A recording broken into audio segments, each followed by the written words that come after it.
What's happening, YouTube family? Today we're gonna react to some strange and bizarre JFK TikToks. I'm talking about the kind that's gonna have you questioning everything. With that said, if you like the videos and you want to see more videos just like this, go ahead, like, subscribe, hit that notification bell so you'll be notified whenever I drop some new hot videos just like this. One more thing, don't believe everything that you hear and see in these videos. Don't believe everything that I say in these videos. Always use your own discernment, always do your own research. Let's get right to it. JFK. Born in 1917 in Brookline, Massachusetts, John Fitzgerald Kennedy Jr. came from one of America's wealthiest and most powerful families. His father, Joseph Kennedy, was a well-known businessman and politician, which helped shape young Jack's path to leadership. JFK bravely served in the Navy during World War II. After returning home, he married the elegant socialite Jacqueline Onassis. John's charisma, sharp wit, Hollywood-worthy smile, and heroic war record quickly caused him to become a rising political star. In 1960, at just 43 years old, he became the youngest U.S. president ever elected. The recent release of over 80,000 pages of JFK assassination files has unveiled startling new details. What secrets have been buried for decades? Join us as we explore the top 5 shocking revelations from these declassified documents. And don't forget to like, comment, and share this video to keep the discussion alive. In a surprising oversight, the release inadvertently exposed personal information of individuals linked to the investigation, including social security numbers. This breach has raised serious privacy concerns, with some considering legal action against the National Archives. The files shed light on the CIA's secretive activities during the 1960s, including espionage tactics and covert operations across Latin America and even the Vatican. These revelations offer a glimpse into the agency's extensive reach during the Cold War era. A newly uncovered memo from Special Assistant Arthur Schlesinger Jr. reveals discussions about reducing the CIA's power following the Bay of Pigs fiasco. This insight highlights internal debates on the agency's influence during Kennedy's administration. The documents reveal the CIA's efforts to conceal its activities post-assassination, a move described as a benign cover-up. This lack of transparency has fueled deep state theories, suggesting a hidden government within the government. Perhaps the most shocking revelation is the extent of the CIA's surveillance of Lee Harvey Oswald before the assassination. The agency closely monitored his movements and associations, raising questions about what they knew and if more could have been done to prevent the tragedy. These revelations provide a deeper understanding of the complexities surrounding JFK's assassination. What are your thoughts on these findings? Do they change your perspective? Let us know in the comments below. And if you found this video insightful, like, share, and follow our channel for more in-depth explorations into historical events. Despite the release of thousands of documents, the assassination of President John F. Kennedy remains shrouded in mystery. What secrets are still concealed? Join us as we uncover the top 5 unanswered questions from the JFK files. Don't forget to like, comment, and share this video to keep the conversation alive. Despite recent releases, numerous CIA and FBI documents related to the JFK assassination remain undisclosed. This lack of transparency continues to fuel speculation about what these agencies might be hiding. George Joanides, a CIA officer in 1963, managed anti-Castro Cuban exile groups that interacted with Lee Harvey Oswald. Intriguingly, his operational files remain classified, raising questions about the extent of his involvement and knowledge. In 1963, Oswald visited the Soviet and Cuban embassies in Mexico City. However, key surveillance tapes and photographs from this period are missing, leaving a critical gap in understanding his activities and potential connections. FBI Director J. Edgar Hoover expressed immediate concerns about a potential conspiracy following Oswald's arrest. His internal communications raise questions about what the FBI knew and whether more information is being withheld. Conflicting autopsy reports and the mysterious disappearance of JFK's brain have led to ongoing debates about the exact circumstances of his death. These unresolved issues continue to prompt calls for full disclosure. These lingering questions highlight the need for complete transparency regarding President Kennedy's assassination. What do you think about these unresolved mysteries? Share your thoughts in the comments below. And if you found this video insightful, like, share and follow our channel for more explorations into historical enigmas. JFK. That's crazy. JFK, the conspiracies will make your mind go, because it's so much, surrounding the whole Kennedy incident and the whole Kennedy family in a whole period. Like, it's crazy. Like, JFK, man, that's a crazy one. It's just like MLK, and I want to say Malcolm, and I want to say, even Abraham Lincoln. Tell me why they were all surveilled. They were all under surveillance whenever they got unalive. So whenever they got assassinated, all these people, all these characters were under surveillance of the government. Like, they were like actually watching them. So they basically allowed this stuff to happen. And as they said that Oswald was under surveillance, they was watching him. So they already knew his plot, his ploy, and his play. And what they do, allowed them to go through with it. So like I always say, it's all about the plot, the ploy, and the play. Don't fall for the boo-boo, question everything. It's never just a coincidence. Coincidences don't exist. Not in my book. That's my opinion. Assassination files just dropped a bombshell. According to newly released documents, JFK's top advisor, Arthur Schlesinger, warned back in 1961 that the CIA had become a state within a state, basically, a secret government. This 15-page memo suggests the deep state isn't just a Trump-era conspiracy theory. It might be real. Schlesinger urged the CIA be dismantled, warning of unchecked power and global chaos. Journalist Glenn Greenwald says this proves Trump's warnings about the deep state weren't so far-fetched after all. So, was JFK trying to shut it all down before it was too late? I think so, personally. November 22nd, 1963. President John F. Kennedy Jr., one of the most popular U.S. presidents, is gunned down in cold blood. Many Americans to this day are suspicious of the theory of a lone gunman responsible. After 61 years, the U.S. government is releasing 80,000 previously classified documents integral to the investigation. Will it give us proof or clues as to who else was involved? Find out more with the JFK Files. Get that out of the way. They didn't just kill him, Joey. For sure, someone in the CIA had something to do with it because of Jolly West's involvement. And from that moment on, Jack Ruby lost his fucking mind. I think they just dosed that guy into a fucking coma, and then after they dosed him into a coma, they gave him cancer. It's all connected. And the idea that no one was involved in that assassination other than Lee Harvey Oswald, that doesn't make any sense. Patsy, bro. Somebody was giving him money, letting them know on him. Yep. Yeah, I think he was a patsy. It goes to when they shot Kennedy. What they saw, like in Chicago, how they knew for sure was the mob and the CIA that killed Kennedy. They talk about how when Malcolm X was going to meet, I didn't know about this. He was going to do a speech at the United Nations with Che Guevara. Malcolm X. Real. Let me know what you think about that. Coincidence? John F. Kennedy was one of the most beloved presidents in American history. But as JFK's popularity grew, so did tensions with the CIA, particularly with Allen Dulles, who was director of the agency.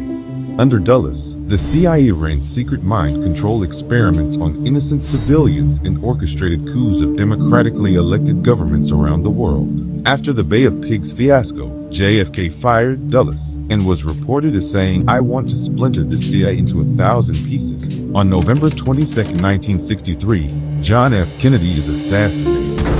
The Warren Commission was established to investigate his death. And who was appointed to the Warren Commission? Allen Dulles. To no surprise, the Warren Commission concluded that Kennedy was assassinated by a lone gunman, Lee Harvey Oswald. Was Dulles trying to bury the truth? Or was there something far darker behind the assassination of the most popular president America ever knew? Who killed John F. Kennedy? One mysterious memo in the newly declassified documents is raising alarm bells. It claims that Gary Underhill, a U.S. Army intelligence officer in possession of highly classified information, fled Washington, D.C. just one day after the JFK assassination. The memo claimed Underhill feared for his life, believing a small clique within the CIA was involved in the assassination plot. In a disturbing twist, just 6 months later, he was found dead in his apartment from a gunshot wound. His mysterious death only raises more questions about what he actually knew. Did someone get to him? Was someone from the CIA trying to tie up loose ends? Make your mind wonder. A little something to make your mind say, I wonder. Now, these are just a few little theories here. These few videos, the two that was, just played, and it's going to be like a couple more, are theories of people who they think unalive JFK or has something to do with him being unalive. They all could have something to do with it, to be honest, and just in different ways. You just never know. Let me know what you think, though. One of America's most shocking events might not be as clear-cut as it seems. In 1963, President John F. Kennedy was assassinated in Dallas, Texas, sending shockwaves through the nation, while Lee Harvey Oswald was arrested as the lone gunman. Countless conspiracy theories have since emerged, casting doubt on the official story. Was there a second shooter on the grassy knoll? Some witnesses claim to have heard shots from multiple directions, suggesting a more complex plot. This theory gained traction due to discrepancies in eyewitness accounts and acoustic evidence analyzed over the years. Or consider the theory involving the CIA. Did the agency orchestrate the assassination to prevent Kennedy from dismantling their power after the Bay of Pigs fiasco? Declassified documents have only fueled these suspicions, hinting at covert operations and possible motives for a cover-up. And then there's the mafia angle. Could organized crime have played a role, seeking revenge for Kennedy's crackdown on their activities? Connections between Oswald and known mob figures have surfaced, adding another layer to the mystery. These theories, though controversial, have kept the public questioning the official narrative for decades. But what does the evidence really say? Let me know of your thoughts in the comments and hit that like and follow button. Thanks for watching. So do you think MK Ultra is a part of the JFK assassination? I don't know. I can't say. We do know that there were trials going on that would have been around that time using MK Ultra for to see how far you can push a human to do nefarious things against their will, using drugs and other therapies.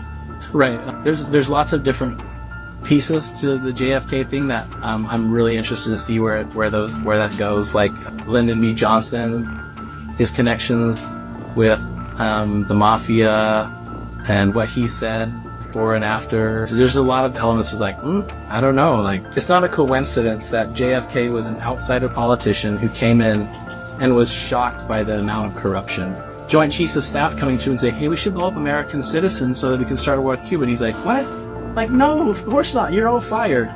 You have Israel who won't do proper nuclear things, and he's like, no, we need to do these tests, and they're not being honest with him. And also he's like, well, we need to have the APEC at least register as a foreign entity so we can have some transparency on where this money's coming from, because we give them billions of dollars every year. We want to make sure that it's not coming back as lobby groups to influence our politicians. And that didn't happen. He was dead months later. And he gives speeches saying, hey, there's some powerful people at play here. I need the help of the media. They have immense power, financial power. Help me tell the people about this. Dead a few months later. I don't think that's a coincidence. Yeah, I don't think that it would be wise to think of it as a coincidence, which begs the question of what happened, and are we gonna actually ever know? Are we gonna actually see those files? Lee Harvey Oswald a double agent? Meet James Angleton, former chief of counterintelligence at the CIA. Angleton was long suspected of running surveillance on counter-intel assets that were secret sources or contacts for the agency. Newly declassified documents appeared to show Oswald's name on the CIA mail surveillance list years before President Kennedy was assassinated. Could Oswald have actually been recruited by Angleton as a counterintelligence asset for the CIA? What makes you so convinced that Lee Harvey Oswald did not act alone? Well, I was in the infantry. I saw men blown away. I saw them by rifle blast and by bomb. You know, I resort always to the basics, like common sense, your own eyes. There is this wonderful document called the Zapruder film that shows you the time frame and shows you what the shots were doing, step by step. And we estimate the people in the community 5 shots, maybe 6. And you show in the kill shot, Kennedy is going back and to the left, very clearly. The shot has to come from the front because he reacts, he goes back. And now they've put scientific coding on it and called it all kinds of things, but that doesn't work. Nor does the magic bullet, the single bullet that wounds Connolly and Kennedy 7 times. It doesn't work at all. It's a ridiculous bullet. When you take those 2 incidents alone, plus the autopsy of Kennedy, which is bizarre because most of the witnesses saw a huge exit wound on the back of his right skull. Huge. They described the cerebellum falling through the skull in the Parkland Hospital. And later on, when it gets to Bethesda and the illegal autopsy is done, controlled by the military, the back of the head is repatched. And all the photos since then have been... And the people who actually saw the head go and they look at the photos and say, that was not the head that I saw. Come on, So it's a bizarre story, but those home 3 major points make Will we ever know the truth? The magic. Big facts of Pat C. Let me know, man, right now, down below. What do you think about that in the comment section? That is crazy, man. Do y'all think it's true? Do you think it could be true? Could it be possible? It could be true. Maybe it's not. I don't know. I'm not here to tell you what to think. I'm just here to try to teach you how to think. That's it. Bullet enters the press back, headed downward at an angle of 17 degrees. It then moves upward in order to leave Kennedy's body from the front of his neck. Wound number 2, where it waits 1.6 seconds, presumably in midair, where it turns right, then left, right, then left, and continues into Connolly's body at the rear of his right armpit. Wound number 3. The bullet then heads downward at an angle of 27 degrees, shattering Connolly's 5th rib and exiting from the right side of his chest. Wound number 4. The bullet then turns right and re-enters Connolly's body at his right wrist. Wound number 5, shattering the bullet. Mic drop for real though, man. Everybody know, man, what he talking about. You know, he just put him on blast. He basically telling you, don't fall for the boo-boo, man, because you will be bamboozled for sure, man. They don't want to, you know, let us know the truth and put it out there. There was absolutely more than one shooter. Compromised in the 1960s? Did the CIA murder one of their own?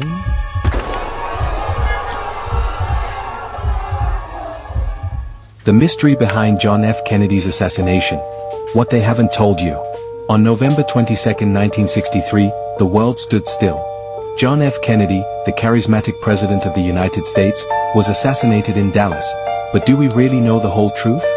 4 decades, theories have suggested that Lee Harvey Oswald did not act alone. Some believe the CIA orchestrated the crime, concerned about Kennedy's foreign policy and his relationship with the Soviet Union. Others point to the mafia, angered by his administration's efforts to dismantle their operations. There are even declassified reports suggesting that the FBI and the government concealed key evidence. But one of the most shocking revelations surfaced recently. Documents indicating that Oswald was under surveillance weeks before the assassination, raising a chilling question. Could his death have been prevented? The case remains an enigma, filled with shadows and secrets that may never come to light. What do you think? Let me know in the comments. Follow me for more incredible celebrity stories. I mean, they're the ones that did it. I mean, they're the ones that pulled the trigger. But it was Allen Dulles. Right. It was Allen Dulles. Not because he was disgruntled because he'd been fired as the head of the CIA. The reason he was the head of the CIA is because he was general counsel for Brown Brothers Harriman. Brown Brothers Harriman is the key to this thing. Because Brown Brothers Harriman was the group of like 20 of the richest families in the country. The robber barons all came together and formed this group called the Brown Brothers Harriman. They were based in New York City. And the heads of all of the Carnegies and the Rockefellers and the Harriman. They owned the rail lines, and they owned the steel mills. They owned the agribusiness corporations. They owned the cattle association. They owned these key elements of the major economy of the entire United States during the robber baron era. Openly. I mean, that's who they were, and they sat and they made policy together. And the bottom line is the chief, the CEO for Brown Brothers Harriman was George Herbert Walker. That's who he is. That's the maternal grandfather of George Herbert Walker Bush, and the great grandfather of George W. Walker Bush. Okay, he's the guy, and Allen Dulles was the legal counsel for Brown Brothers Harriman. That's why he was appointed to be the first civilian head of the CIA. And the guy who wrote the original memo to Truman recommending the creation of the CIA, was Robert Lovett, who was a senior partner of Brown Brothers Harriman. This was the crowd, and just so you'll know, that George Herbert Walker in 1924 stepped down as the CEO at the end of World War I. He stepped down in 1924 and handed over the CEO position to his son-in-law, Prescott Bush. Ain't that something? Who would have knew? Who already knew that old Allen and Bush were connected like that? Man, you just never know who run together in packs these days. That's the thing. But one thing, you will know is that evil always runs with evil.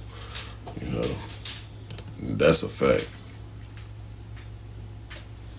Evelyn Lincoln was suspicious of LBJ because JFK said to her, "I'm not going to make him my running mate." Let's dissect how LBJ was on the airplane coming back from Dallas with Jackie being sworn in on November 22nd, right after JFK was killed. They get back on the plane. LBJ has to be sworn in like right away. Jackie is grieving, and she is in the back near his casket, and he's like, "I'm about to be sworn in. Can you ask Jackie to join us?" According to Clinton Hill, LBJ was very respectful and very kind to Jackie, but Jackie's like, "Okay, I'm going to come up and I will stand there next to you." But then Lady Bird Johnson is like, "Don't you want to change?" And she's like, "No, I want everybody to see what they've done to Jack." So she keeps her bloody suit on while LBJ is being sworn in. There are photographers there. There are people notating everything that's going on. Some people say that the reason why LBJ wanted Jackie there was because he would be running again in 1964, and her being by his side right after her husband's killed is good for him as far as votes are concerned. But look at these pictures.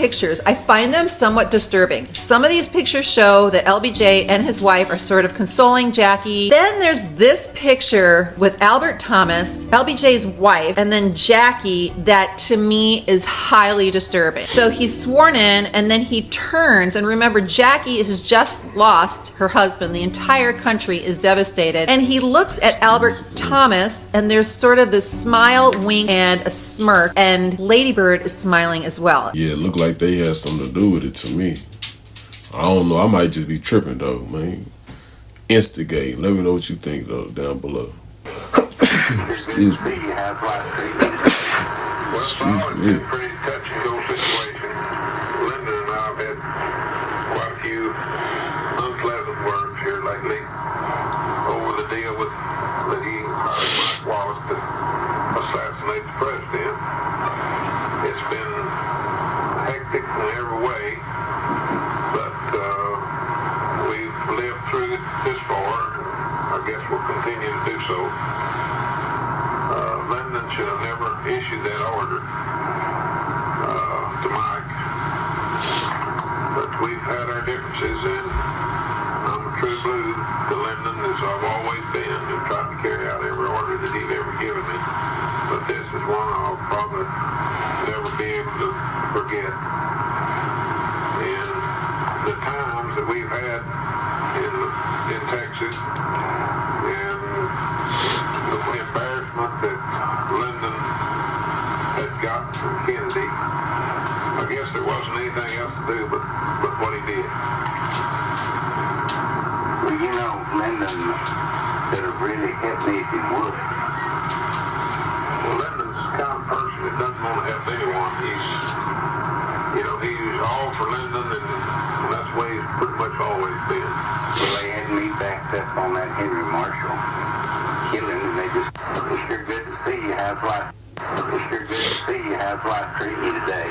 You have a man named Gary Underhill. This is so fascinating. So he apparently was a former CIA employee who made a startling claim. According to a memo from July 19th, 1967, quote, "The day after the assassination, Gary Underhill left Washington in a hurry. Late in the evening, he showed up at the home of friends in New Jersey. He was very agitated. A small clique within the CIA was responsible for the assassination, he confided, and he was afraid for his life and probably would have to leave the country." Less than 6 months later, Underhill was found shot to death in his Washington apartment. The coroner ruled it a suicide. The friends whom Underhill visited said he was sober but badly shook. They say he attributed the Kennedy murder to a CIA clique which was carrying on a lucrative racket in gun running, narcotics, and other contraband, and manipulating political intrigue to serve its own ends. Kennedy supposedly got wind that something was going on and was killed before he could blow the whistle on it.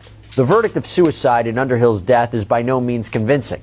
His body was found by a writing collaborator, Asher Burns of the New Republic. He had been shot behind the left ear in an automatic pistol because Underhill was right-handed. Burns thinks the pistol was fitted with a silencer, and occupants of the apartment building could not recall hearing a shot. Underhill obviously had been dead several days. Now, as I mentioned, a lot of these documents are actually related to events that happened before and after the assassination. For example, there's a lot of information, and it reveals Cuban leader Fidel Castro's surprising reaction to the assassination of JFK. The leader of Cuba's relationship with the United States had been fraught with 10 Cuban Missile Crisis. And according to the document, Castro was, quote, very upset by the change in the U.S. administration brought about by Kennedy's death. Quote, Hold up, man. I must say this. Underhill obviously was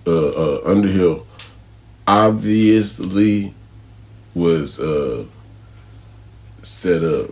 I mean, how else can we explain? Let me know what you think. Time somebody says the driver did it, I'm gonna play this video.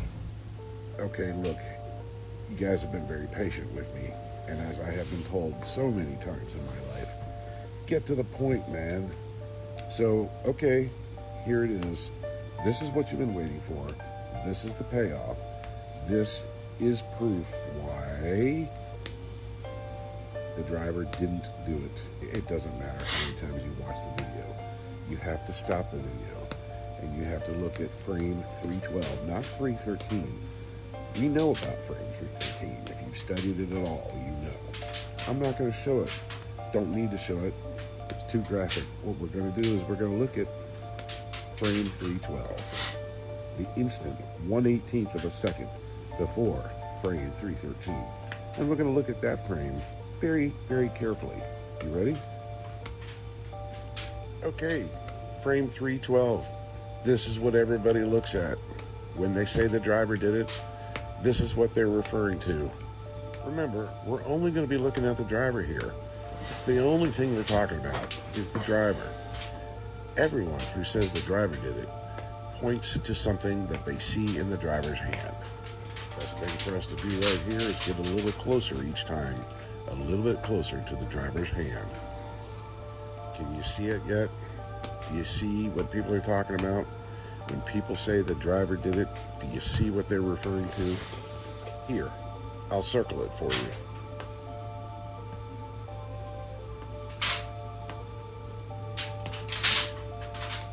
Even closer. How about now? You see it now? You see this right here? This silver looking thing? I can't believe that I even have to say this out loud, but folks, this is not a weapon. This is not a GUN.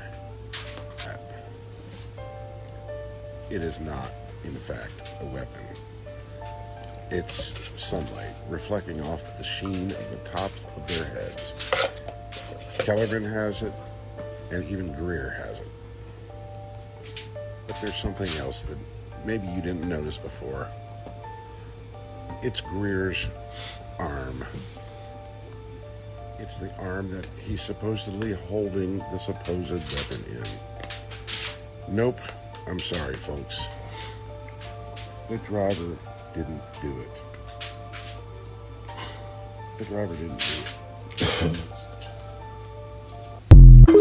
Nope, the driver didn't do it. Wake up, wake up. Greer, who I interviewed in 1983. When I was in the front seat, I was driving him when he was shot. That's right, he was the Secret Service agent behind the wheel. The first over my shoulder like this, and I saw the blood running down Governor Connolly's white shirt, and then I knew it was trouble. The fatal shot rang out just as he hit the gas. Minutes later, he was in the operating room as doctors tried to save Kennedy, but nothing could be done. I got real shook up about it. He stayed in the Secret Service just a couple more years before retiring to Waynesville. Nightmares of Dallas to blame. I think that's what gives me ulcers. He died 2 years after this interview. Old Dallas. Old Dallas, Texas. JFK's life was filled with secrets, some too dangerous to stay hidden. One of the biggest? His rumored affair with Marilyn Monroe. Their late-night meetings, whispered phone calls, until suddenly, Monroe was gone. Was it really a suicide? Most JFK, the mafia, and government secrets. But that's not all. JFK's ties to organized rigged votes to help him win the election. But when his new policies betrayed them, they wanted payback. Some say his assassination wasn't just political, it was a message. The most chilling part? After his autopsy, JFK's brain, the most crucial information mysteriously vanished. Gone without a trace. Coincidence? Or a cover-up to protect the truth? Promised you I would do an episode on the JFK files. Well, this is just the beginning of it. And what I can tell you guys in a sentence is that the conspiracy theorists, we were right, again. Always, it seems, nowadays. Tucker Carlson was definitely on the money when he said that being referred to as a conspiracy theorist these days just means that you're educated beyond the mainstream media and the public education system, which is making everybody dumb. So for those of you guys who have not read Chaos yet and are not a member of our book club, we are going to take you down the JFK rabbit hole, the beginning of it. Welcome back to Candace.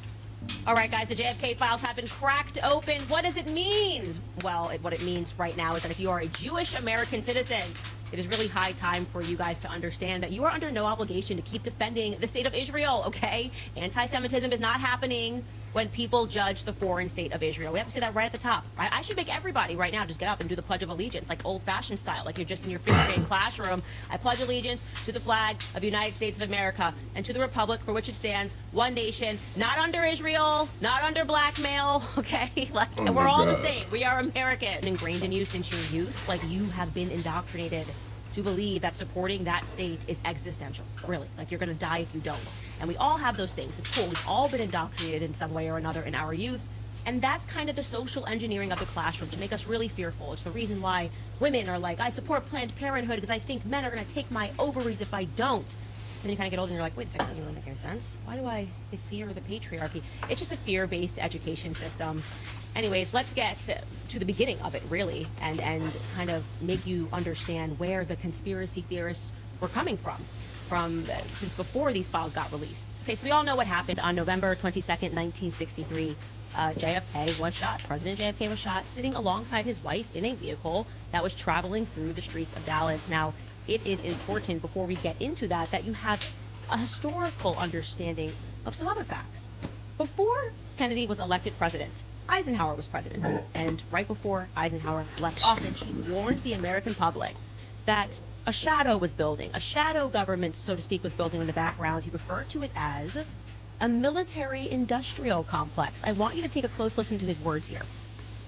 We annually spend on military security alone more than the net income of all United States corporations. Now, this conjunction of establishment and a large arms industry is new in the American experience. The total influence, every state house, every office of the federal government. We recognize the imperative need for this development, yet we must not fail to comprehend its oil, resources, and livelihood are all involved. So is the very structure of our society. In the councils of government, we must guard against the acquisition of unwarranted influence, whether sought or unsought, by the military-industrial complex. The potential for the disastrous rise of miscombination endanger our liberties or democratic processes. We should proper meshing of the huge industrial and military machinery of defense with our peaceful methods and goals, so that security and liberty may prosper together. So he's giving this warning, and it's interesting because obviously many of us were not alive during this time. Many of us who were alive during this time certainly wouldn't maybe recall that speech, but he's saying that this is new. Like, this idea of America always being at war is new, and it's not new to us. It's just like we can't stop being at war in the Middle East, Ukraine. It's like a game of whack-a-mole. The military-industrial complex is obviously real, and it exists, and we refer to this now as the deep state. And you should know that when JFK became president thereafter, he was explicitly against war. You have to understand, he too agreed that there was no need. The very word secrecy is repugnant in a free and open society. That's crazy. The things that we didn't know about JFK and the things that we did. If you like the video, hit that like button, subscribe, hit the notification bell on your way out. It's your boy Coozie. I'm out. Holla.